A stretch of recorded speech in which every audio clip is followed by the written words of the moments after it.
Testing, 1, 2, 3. This is Jonathan Barber, Senior Mortgage Specialist of Equity Resources. Thank you for joining us in our second online homebuyer seminar.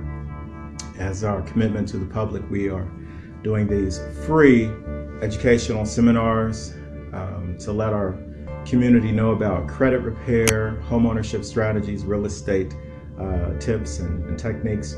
We're doing this for you. It is free. It is our way of thanking you for your continued business and support. You've been the backbone, the pulse, the most important part of my business. So I wanted to, before we get started today, I wanted to thank you personally and professionally for being an important part of what we're doing here. So anyway, we're going to talk about home ownership. We're going to talk about strategies that will help you purchase a home. Take good notes. Feel free to interact. Ask as many questions as you would like. You can send text messages. You can send Facebook messages. Please do not call me right now because I am trained like a robot to answer my phone, and that would be very distracting. But we want to make sure that we get all of your questions answered as much as possible during this session. We might not get to all of your questions. So if there's something that we did not touch on that you want more information about, feel free to email me or text me or call me a little bit later after the session. So where do we begin? In order to purchase a home, you have to understand that underwriters are people who look at the file and say yes or no to your home ownership dream. Underwriters have a very, very difficult job of evaluating your file. And I wanted to show you the trick to this. And so please take very good notes. Underwriters are looking for the 3 C's: credit, capacity, and collateral.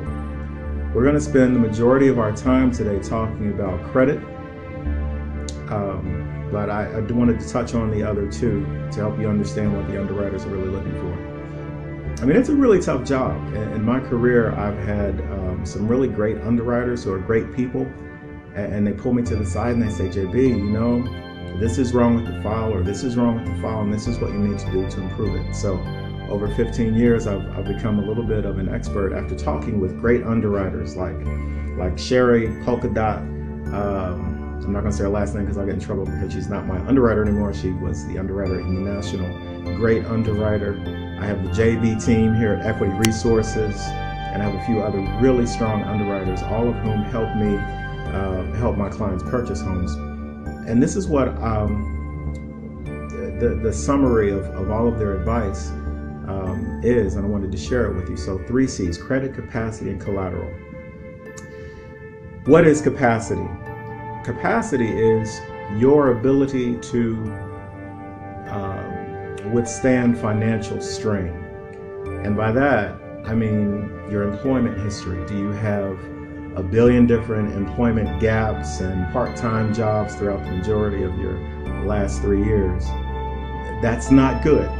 Now, you don't have to be perfect. You don't have to be at Procter & Gamble for 15 years straight. That's very rare. Underwriters aren't looking for perfection. They're looking for a presentable collection of data, especially in terms of employment. So try to keep steady employment. If you have part-time employment, you're not getting a house unless your part-time employment has been coming through for a period of 2 years. Underwriters have to determine if the income is going to continue. That's the whole key. So it has to be something that they can sink their teeth into. So if you're asking, some of you are already texting me about non-traditional employment, get with me after the show today and we'll talk about your particular scenario, and we'll help design a way where it could fit the loan parameters. But capacity is very important. And a lot of my clients have come straight out of college, and they're able to purchase homes through the Grant for Grad program that we'll talk about a little bit later. Obviously, they don't have 15 years of employment history, but we're able to design the loan in a way where they do not present a loan risk. It's a tough job being an underwriter. I mean, they look at a file that has 8.5 by 11 sheets of paper and a credit report, and they have to make a determination on your financial mental state if you will foreclose down the road during that 30-year mortgage. And it's not like they get to meet you or they get to talk with you. 9 times out of 10, they spend very little time with those papers, with that file. And with just that little bit of information, they have to make a very tough decision on what you will do in the future. So believe me when I say you have to build a really strong file with the 3 C's, credit, capacity, and collateral, because the underwriter has a very difficult job of predicting the future based on what you are giving her. And I don't know about you, but I know people sometimes for 3, 10, 15 years, and I can't predict what they're going to do with their paychecks tomorrow. But the underwriter has to look at your paperwork, your credit, and everything that's put into that folder. So we have to make it strong. Anyway, capacity, that's number 1. Number 2 is collateral. Did you know, actually I wonder if there's a way we can get the audience to interact with this question. Maybe not. My coach is over here telling me no. Did you know that you can actually purchase a home with very little money down? There are grants available that will help you pay very little money out of pocket. In fact, I'd like to talk about a grant that I lovingly call the Super Grant. Now, this grant gives you a 5% down payment gift, 5% down payment gift, and it will also give you a first-time buyer tax credit every year that you're in the house. So if you do the math of this, an FHA loan requires 3.5%, but you're getting 5%. So as you can see, oftentimes we're able to use the leftover money to help buyers pay for closing costs. So this is a powerful grant. It is not one of those political grants like the Welcome Home or the LIFT grant. This grant is available all year round, and it's not limited to certain areas of Ohio. Any Ohio community is available for this program, as long as buyers have a 660 credit score. For the first-time buyers, a 640 credit score. For the second-time buyers, and yes, I said your second-time buyers get this grant as well. So it's an awesome device. It's a wonderful way to purchase a home without having the traditional collateral. Whenever I do the classes in person at the office, we kind of go through the audience, and the majority of the people believe you need 10% or 15% or 20% before you can purchase a home, and that's sadly not true. Now, granted, you do want to have money in your bank account before you purchase a home, because that's the wise thing to do. In case there's an emergency, you have money to fall back on. But don't put home ownership off thinking I need to save billions and billions of dollars to show an underwriter. Underwriters are looking for the 3 C's, but they do count this grant as collateral. And that's just one of the many grants that we have at Tri-County Equity Resources. So for more information about all the different grants that we offer, hit us up later after the show today, and we'll give you all the information that you need. I'm going to take a quick break and see if we have any questions that we need to hit. All right, so it looks like we're doing well on time. Now, I need a little drink of my coffee because we're getting ready to get into the credit repair piece. Credit repair.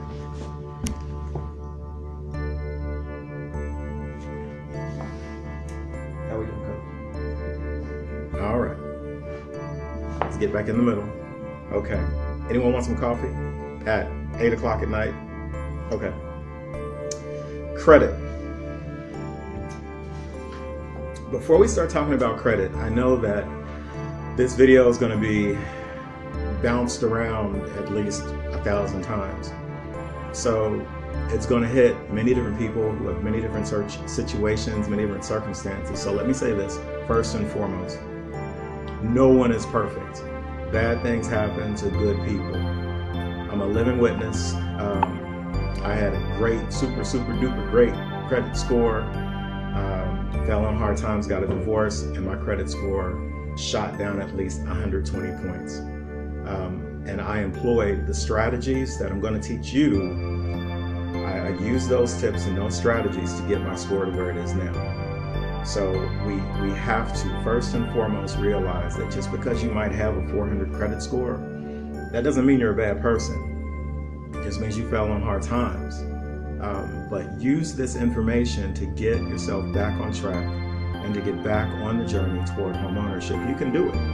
It's just going to take a little bit of information and a little bit of time. All right. Looks like my hat is slipping off. I do have a very big forehead and the coffee makes it sweat. So let me readjust. Okay. Sorry, it's Empire Night and I'm really excited. So sorry about the occasional Santa hat joke. Anyway, we need to understand that your credit is a snapshot. Once you understand that philosophy, everything else will sink in a little easier. Your credit score is not, it's not growth.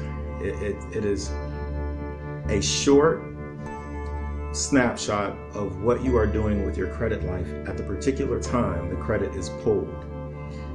Now, let's look at the different pieces of your credit score. The very first part of your credit that accounts for 35%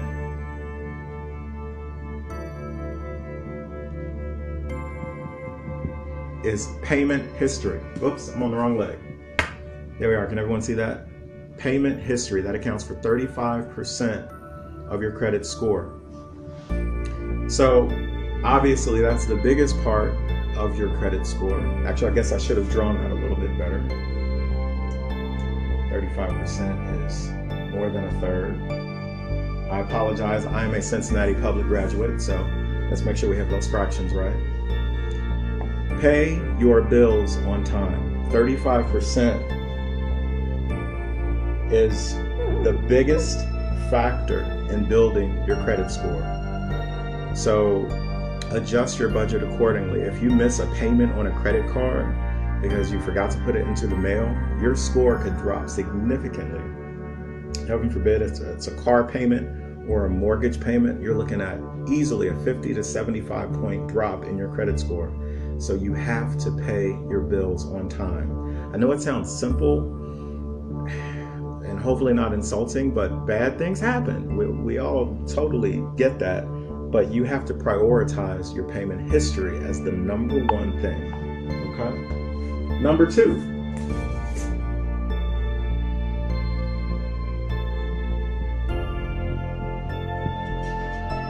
the second largest is credit utilization.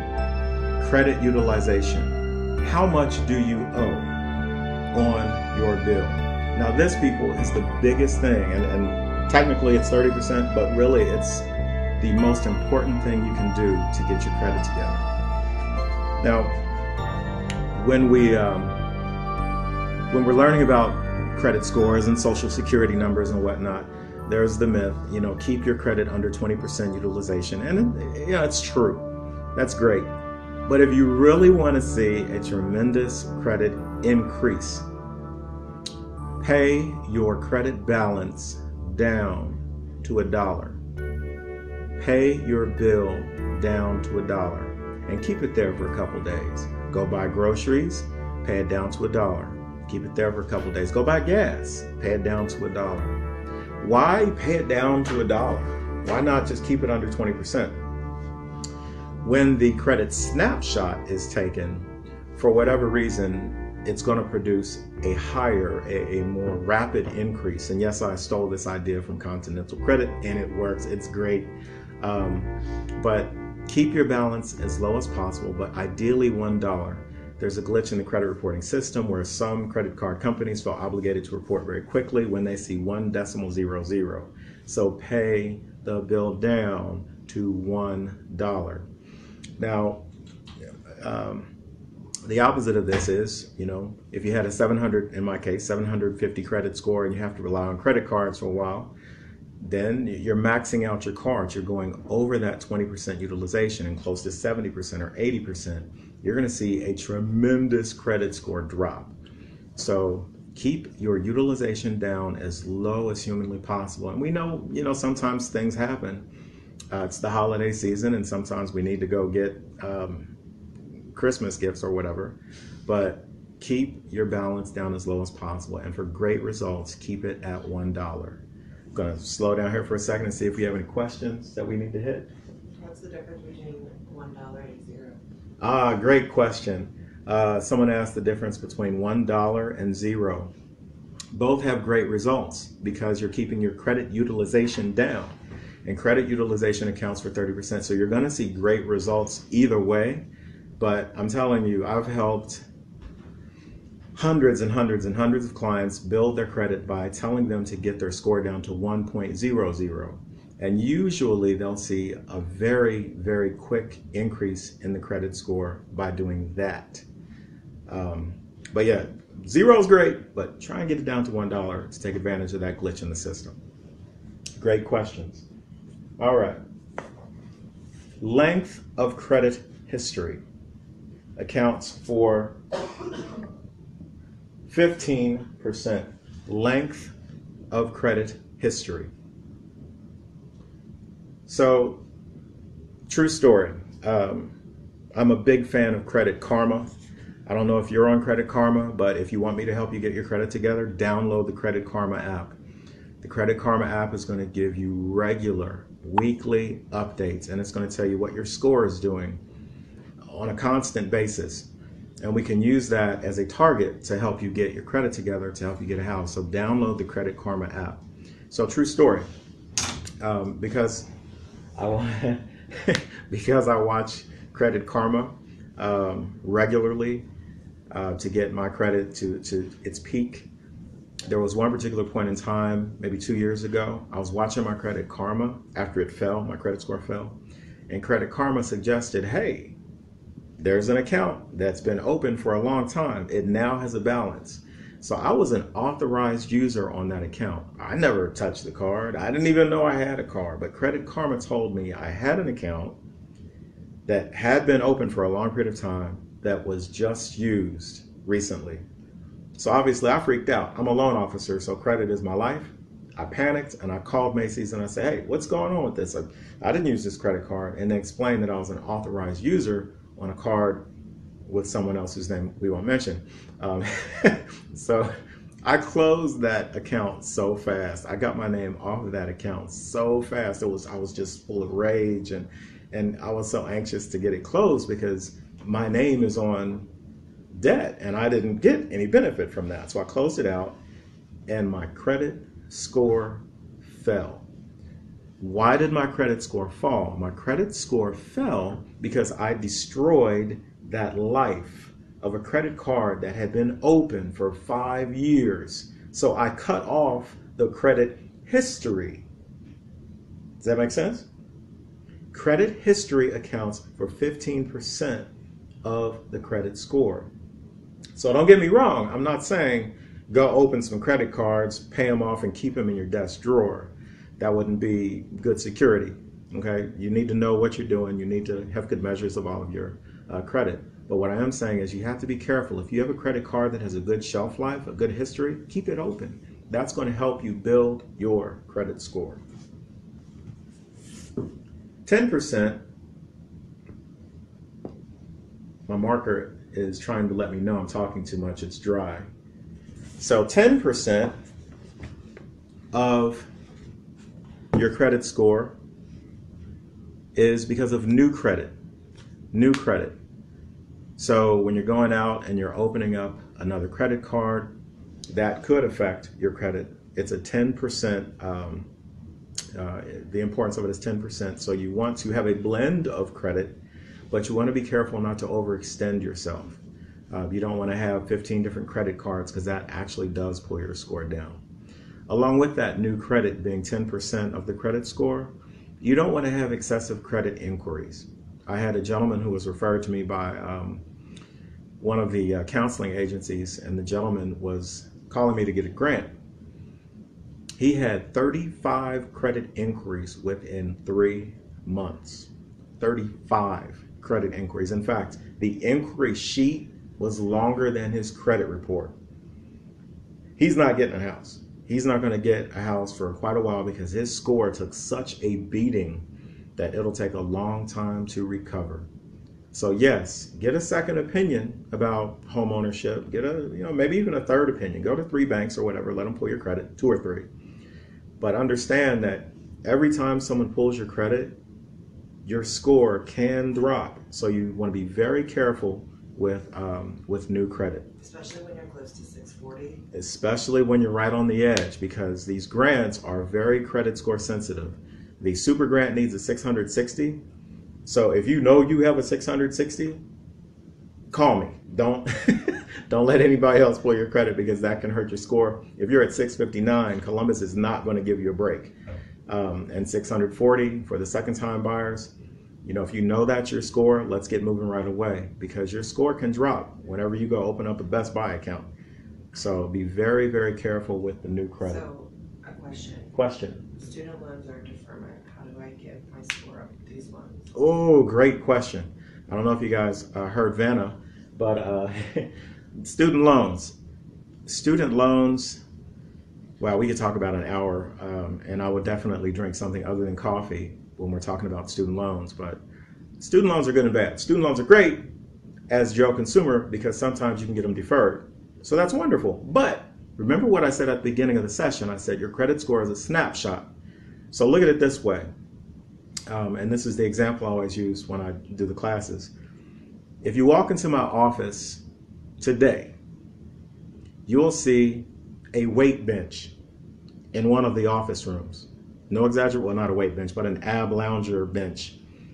And when you look at that weight bench, when you walk into my office at 9 o'clock, you'll say, wow, JB has a great snapshot. I'm getting the picture that JB is really worried about his health and he's always working out. Because if he's got a doggone ab lounger workout machine in his office, a professional office, then he must work out a lot. So I have mad respect for JB. That's the snapshot that I just gave you because of the image that I'm putting out. Now, I didn't do it on purpose. I just didn't have the time to move it out of there, boss. And I will get it out of there, but it's in there right now. Another example, I have Planet Fitness membership. So sometimes I leave my keys out and people say, hey, you're a member of Planet Fitness. You must work out a lot. You must care about your health. None of the above are correct. I don't get to work out because I'm very busy. Haven't used Planet Fitness. I use Planet Fitness for the massage chairs. But that's the snapshot that I gave you when you looked at my keys. When you looked at my office, that's the image that was portrayed. So what does this have to do with the student loan question? It has everything to do with the student loan question. You're not paying on the bill. So how are you showing credit accountability if your loans are deferred? You paying $0 per month is showing that you are credit savvy. No, not at all. It's showing that you are a good Joe consumer who doesn't have to pay that $200 per month. And now your monthly budget is better. But as far as your credit score, it is not helping your credit score grow because your credit is a snapshot. Your credit is the depiction of your ability to pay your bills on time. So I'm not saying get your bills out of deferment, but try to give a better image. Maybe call them up and see if you can get a payment plan going. If that's the only thing on your credit is student loans, you're not ever getting a credit score. She said that was a good answer. Okay, great. So I think I hit the point. And one more thing about the student loans, because I hate student loans and the new rules that they're putting out. If you have student loans, there is an underwriting rule that says if you have the student loans, and let's say you owe $100,000, underwriters have to count $1,000 per month towards your debt ratio. We have to count 1% times your balance. So as you can imagine, it's going to be kind of hard purchasing a home. Not impossible though, because the way to work around that rule is to simply get a set fixed payment for your student loans. So if she pays on them, the score will go up, correct? That is accurate. Yes, your score, you will actually show that you're working out. It's kind of like you going to Planet Fitness once a month. If we catch you at Planet Fitness and you're whatever, we're going to say, hey, you're more concerned about your snapshot, your health. And in this case, paying bills on time, it'll be your credit health that is improved. All right, so great questions. The last part of the circle, and I'm going to quit showing you the circle because I'm actually kind of embarrassed at my drawings. And yes, I did graduate from the School for the Creative and Performing Arts. I know we have some SEPA alums out there. Please don't laugh at my artwork. I was an art major too, of all things. But types of credit. You want to have a blend of credit. Installment loans, small credit cards, mortgage payment. So you want to have a blend of credit. Now there's one other thing that we should have talked about in terms of new credit. And this is going to blow your mind. And I'm so glad I remembered to put this out there instead of waiting for next month to talk about it. A lot of times we assume we know information. When I first got into the mortgage business, there was a certain office, Coldwell Banker office, they couldn't get certain deals done, and they sent the deals to me because I was the genius, the mortgage specialist guy who could do the hard loans. Yuck. But anyway, I would counsel clients based on what I thought, based on what I read. And now that I know the truth, I feel morally obligated to tell everybody the facts. And these are the facts. On your credit report, there are 3 columns. You need to pay attention to the column that says most recently reported date. Most recently reported date. So if you have a collection from, let's say, Golden Corral because you just loved their fish and never paid your bill, so you have a collection from Golden Corral from the year 2010. It's in the first column. No one mentions it until you're curious and you call them up and you say, hey, what's this collection? So because you actually called, it's going to get re-reported in 2016. Yeah? Now, let's say you want to be a Boy Scout because you're dealing with the wrong mortgage company, and the mortgage company says, hey, all of your collections need to be paid off for your score to go up, which is similar to the advice that I gave when I first got into the business. I know, I'm sorry. But let's say you have that type of representative who tells you, pay off all your collections, man, clean that stuff up and get your score up. Here's what's going to happen. Your score is going to drop, and here is why. There's the birth date column of the particular issue, then there's the most recently reported date column. If no one has mentioned the stupid collection for years, you just did. When you call to make a payment arrangement, when you call to pay it off, you have now awakened that debt. You have poked that sleeping bear. You woke that dog up.